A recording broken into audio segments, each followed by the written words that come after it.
Xi Jinping qui a voulu présenter la Chine comme un acteur responsable de la communauté internationale en promettant d'arrêter de construire des centrales à charbon à l'étranger, en proposant une nouvelle initiative de développement mondial pour promouvoir une croissance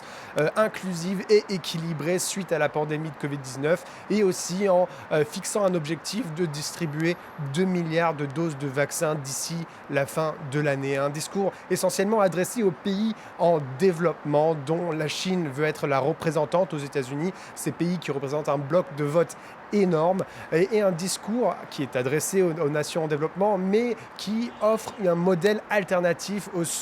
à celui des États-Unis, qui souffre, surtout après le retrait des forces américaines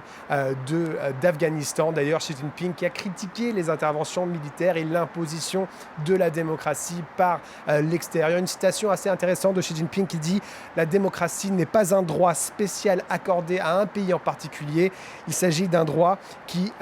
dont tous les pays bénéficient.» Il s'agit ici de parler de démocratie des nations, mais pas forcément de démocratie des individus. Voilà, ces discours de Xi Jinping et de Joe Biden qui montrent l'importance de cette rivalité sino-américaine sur la scène internationale. La vraie question aujourd'hui, c'est est-ce que ces deux pays pourront travailler ensemble sur les dossiers communs, c'est-à-dire la lutte contre le changement climatique et la lutte contre le Covid-19.